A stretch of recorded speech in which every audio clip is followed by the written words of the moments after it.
How's this? Good? Yeah. Oh, yeah. Okay. Good evening, everybody. For those of you who do not know me, you're probably at the wrong wedding. But if you still don't know me and you're at the right wedding, my name is Aiden, and I have the absolute honor of being Ethan's best man today. And let me tell you how much of a privilege it is to be up here at his side and watch him absolutely marry up. Karin, you look absolutely stunning. Ethan, I've never seen you smile this much, and honestly, it's kind of pissing me off. I'm trying not to take it personally. How I know Ethan, I've known Ethan most of my life. The 2-year age gap between us doesn't really matter now, but when I'm 12 and he's 14, that is super significant. It's basically like he's a full-grown adult. He was popular, funny, athletic. He made prescription glasses look cool, which, like, who does that? I always looked up to Ethan, but he never looked down on me. He always looked at me at my eye level as equals, and that became our normal long before we both knew how special that was. Being friends with him is like having an older brother and a best friend rolled all into one. You get the wisdom and the protection and the guidance, but you don't get the bad stuff like the beatings and beratement that older brothers are contractually obligated to deliver on a daily basis. He never pulled rank or he never roughed me up. He just let me in, and that changed my life forever. But let's pump the brakes on Ethan Praise though. He was no choir boy. He was wild. If you ask teenage Ethan for advice, you'd probably end up inspired, but more likely you'd end up grounded. We were sneaking past night security in Mexico, stealing booze from our parents, buying vapes and hiding them from our mothers. Sorry, that's a phase. He got his own bedroom door taken away for like a year.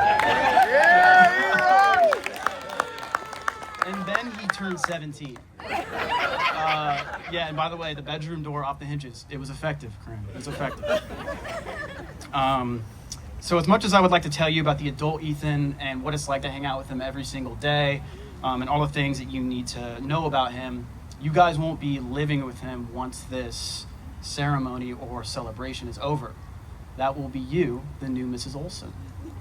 So, with that being said, I am going to give you a list of instructions on how to take care of him. I see you don't have a pen or paper. I get it. It's kind of a busy day. So I will read it to you. I know he can be intimidating, all right? He's tall. He has muscles and tattoos. But he's a softie, and he's a very delicate boy, okay?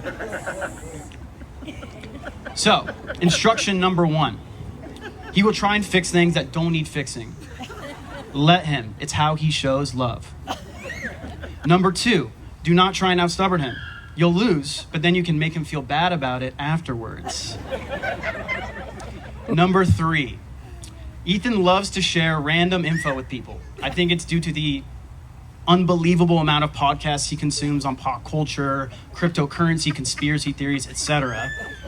But I recommend around 20 minutes per day to set aside to let him just trauma dump on the amount of information that he consumes. Otherwise, the facts swirling inside his brain will literally drive him insane. It'll eat him up inside, and you'll find him at 3 a.m. in a YouTube rabbit hole trying to figure out if he agrees with the public opinion on each topic he's seen or not. And then he doesn't get enough sleep, and then it's just a disaster, which brings me to my 4th instruction. Sleep is extremely important to Ethan. If he doesn't get enough of it, he becomes a shell of himself. And I'm just going to say it, it's kind of annoying, okay? So here's some essential tips on how he gets really good sleep. Tip number 1, he needs at least 8 hours.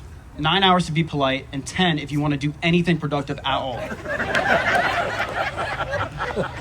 2, he needs white noise to sleep. It's not the nature stuff or any of that. I found that it needs to be mixed with like a broken dishwasher and a leaf blower. It's insane, but he won't bother you. 3, and we've talked about this, you need a pillow for his big ass head. Seriously, this thing needs structural support, like orthopedic level comfort. So that's why I recommend a Tempur-Pedic. Okay, fourth, really important, don't tell him he snores, okay? I cannot stress this enough. It will emotionally devastate him. He'll spiral, he'll Google, can snoring be fatal? He'll start taking nasal strips and talking about them all day long. It's not worth it. If you start snoring, just throw in some earplugs and lie to him because that's love. Number 5, instruction number 5. If he asks to play poker midweek, say yes. It keeps his ego in check when he loses to the same guys every single time. 6, and this is really important. His expectations need to be managed. He's constantly looking for the best in people, in his friends, in you, in people he barely meets.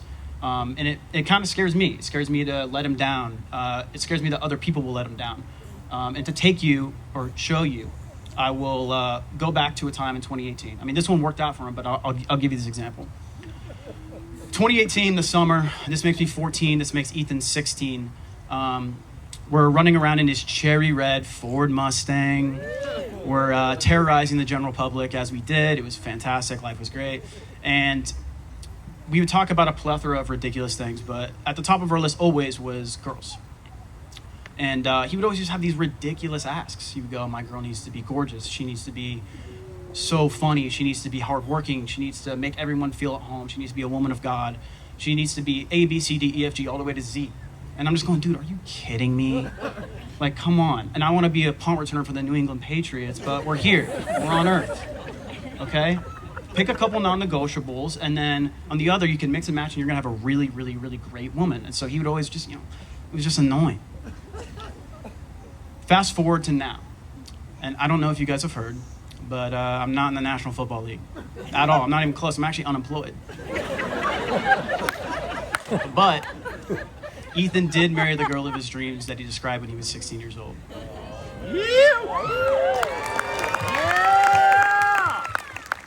Karin, never, and I mean never, have I been more excited to get a text from a friend that says, mind if I bring my girlfriend?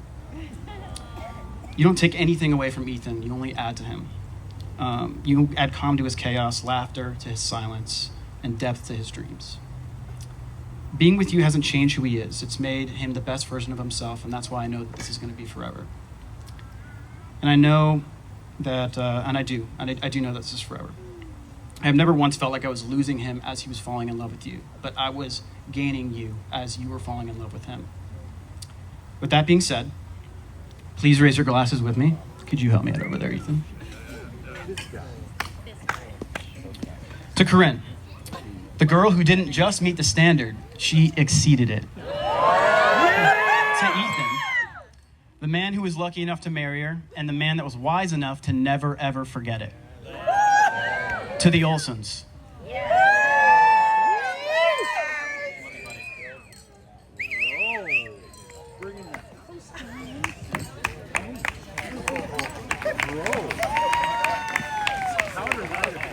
Let's get a round of applause for Aiden.